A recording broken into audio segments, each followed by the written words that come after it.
Sea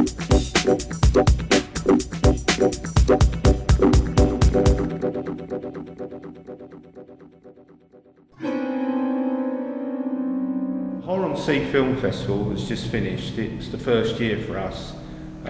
We showed 38 films over 3 days. That included features and shorts, and we also had lots of filmmakers attending the screening to introduce the films, do a Q&A at the end.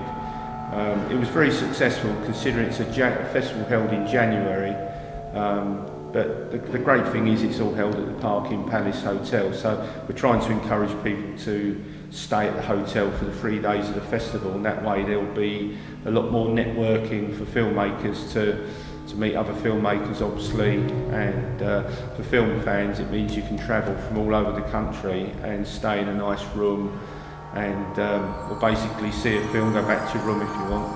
But anyway, it started in January 2013. The first year was very successful, and we had people from all across the country attend it, and even people as far away as Canada came along to introduce their film.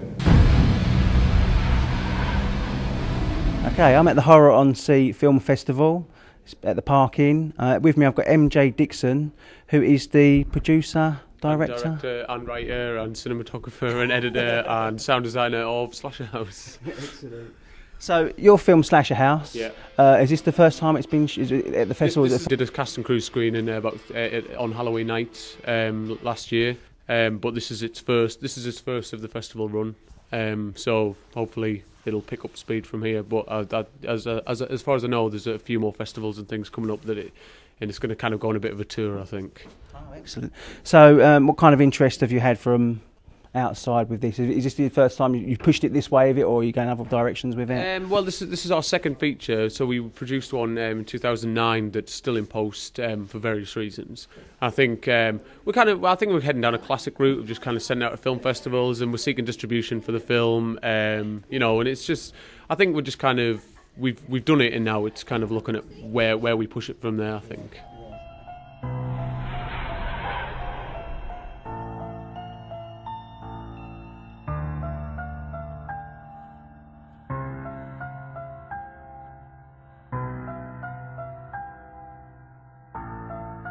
Logistics, how long did it take to shoot, budget?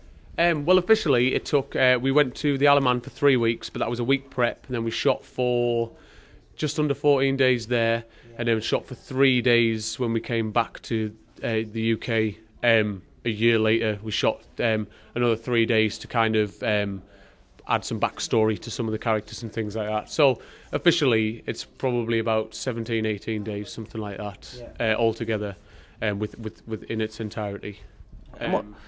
Sorry, go on. What about the process afterwards, like the post-production? Everybody talks about how long it takes to shoot and the cost and things. What about post-production? Is that the longest process? Absolutely. I think your shoot tends to kind of fly over, and then from there, that's where the real hard work comes in. As long as you've done your job properly while you're there and really thought about it. I mean, I'm quite lucky that I'm my own editor, and I always advise people to try and be an editor as well as a filmmaker, because you make better decisions as a filmmaker, knowing what you need to cut together. And I think, but I mean, if you put it into perspective, the shoot took 18 days, the edit took 2 years. So it's, you can see the difference in the process. I don't expect all films to take that long, I don't think, but Slaughterhouse in particular, because it was kind of our first big proper feature, we took the time to make it as good as it could be. So, I mean, they do say actually that the best directors are people that have been on the cutting room floor. They've been there, they've cut in their own films, and they say they know what to do next time when they go out and actually shoot it. What would you say is your most enjoyable process of filmmaking? You know what? I think it's important to enjoy all of it, which is not always possible.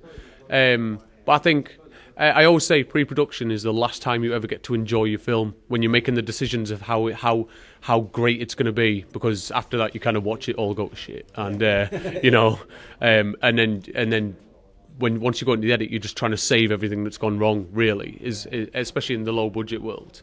But I think it's important to enjoy everything. Like I never consider myself really a director. I always consider myself a filmmaker, because I'm within every process. Whether I do it or not, I'm there and I'm in there and making sure that it's exactly the way that I envision it. So I think the term filmmaker is becoming more and more a kind of more appropriate title for especially independents. And I think kind of separate titles like director and things like that will eventually kind of become things of the past. But I mean, we're talking way in the future here. But I think we're now seeing that kind of change, and I think that's important, especially again for the independents. I think it's important to be all over your film in every aspect.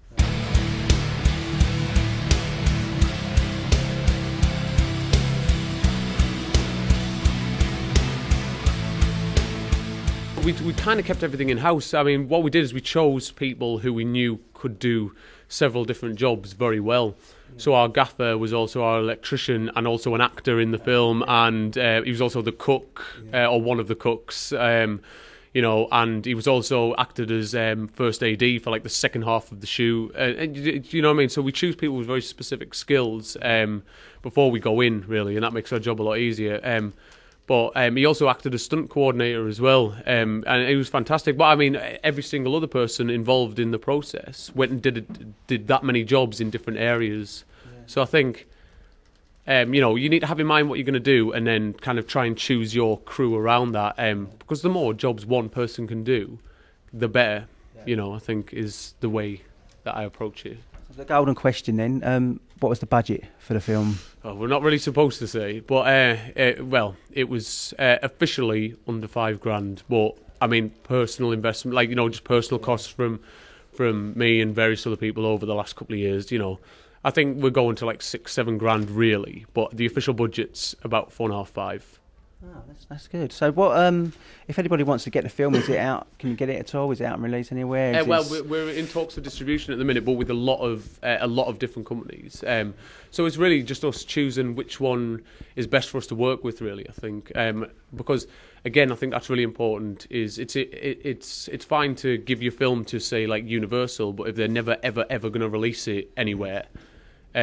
It's about the film being seen by as many people as possible, really, and I think that's the most important thing when you've got to think about distribution, and that's what we're considering right now is who can put our film to the right audience, and I think that's the most important thing. Okay, so a little bit of promotion for yourself now. Have you got a website or anything like that? Yes, you can go to myco.co.uk, mycho.co.uk. Also, we're on Facebook. If you search Slaughterhouse, Creepsville, Myco, and Thorn, which is our next feature that we're moving into this year. So you can check out all that. And also, we're involved in a project called Blaze of Gory, which is 9 stories from 9 different directors from across the world, and Myco are getting involved and doing one of the segments of that. So we've got a lot going on, and some other movies coming out. So if you swing by our Facebook and that, you can have a look and stay on board with all that stuff that we're up to. Lovely. I'll let you go and watch the film now that I know you're going to see. But thanks a lot, MJ Dixon. Pleasure, man. Slaughterhouse. Thank you.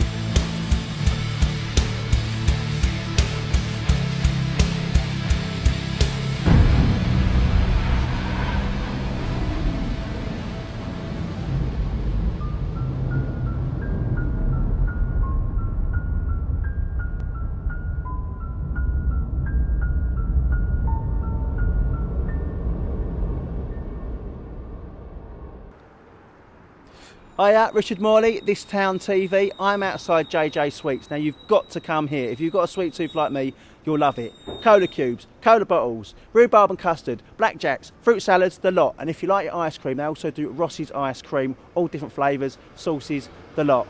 Now JJ's is right opposite the Hamlet Court pub, down the road from Westcliff train station. So if you're finishing work and you're walking up Hamlet Court Road, pop in there and get your sweets.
Okay, Rich, you ready to do your bit to the camera now? Yeah. Okay, right. You got a little something on your face.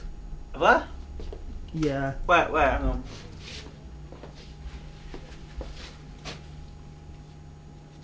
Have I got it?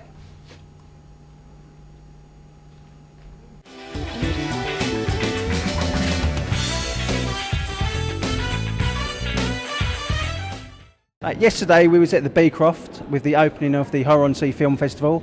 Today we're at T.A.P, which is like a media and arts hub in Southend, workshops for young artists and a few other media companies. After an unfortunate fire they've had to reopen it, and I've got to say it's looking great.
I'm just going to tell you a little bit about what this town is about. This town is a magazine and a TV channel which we use to cross-promote businesses and people in Southend.